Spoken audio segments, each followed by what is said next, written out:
how hard it is to actually learn English.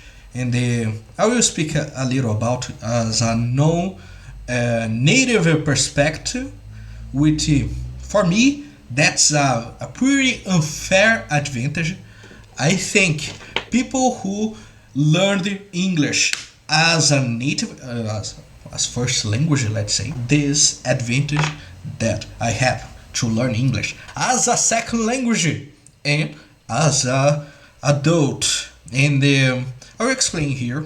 And then you can comment below in your Telegram group. We have a Telegram group to dedicated to language learners in general and English language learners. And I want to bring in the same place using Telegram, which is my, let's say, favorite app to communication. And I create a group to communicate with people around the world who could speak many languages. We have, let's say, many Brazilians there who speak Portuguese, and the English, of course, is the main language of your group. But we have the possibility to bring people around the world to talk in another language like German, Russian, Japanese, in so forth, so on. Okay, let's go to the main topic of this conversation right now. Brazilian, it's a kind of a plague. It's everywhere. It's worse than coronavirus. COVID-19. I've heard from many people that English is very hard language. That's a lie. It's English is the simplest language in the world. It's so easy to learn English, but many people, I could include many Brazilians out there, have a kind of a victimhood mentality, which says, it's so hard to learn English. It's not hard at all. Probably you never try to learn Russian or Japanese. That's a truly hard languages to learn. Of course, if you want to speak like a native, as a non-native, that's an illusion. I have a very charged accent, and I don't care much about that, because what matters is the knowledge that I acquired through English, and my, let's say, expressiveness to speak English compared to Portuguese. I I feel harder to communicate than English. And because of that, sometimes I have, let's say, more expressiveness to speak English. Sometimes you need more listening, reading to become better in the language.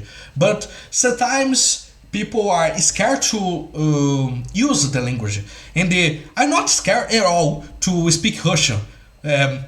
If I'm not very good in Russian, because maybe I'm able to speak some phrases. I'm very limited in Russian language, but I don't feel scared to communicate in Russian with Russian people. I only have the limitation to speak in Russian in itself. I don't have enough ability to communicate in Russian, but in English I have this. For me, what matters the most is to acquire more knowledge in the language. I'm not focused at all to study English, but to study something through English. That's how I acquired the language that I have for now. I would say that it's not hard to learn English, but it requires, let's say, a little of dedication to that.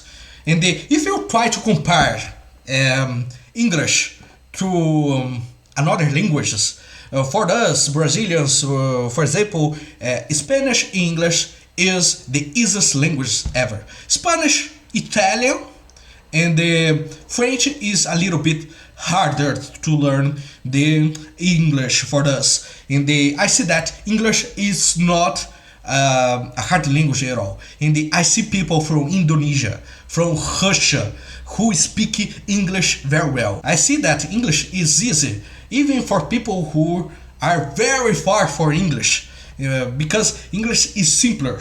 But English could be very complex if you see the literature, like fictional literature, has a richer vocabulary.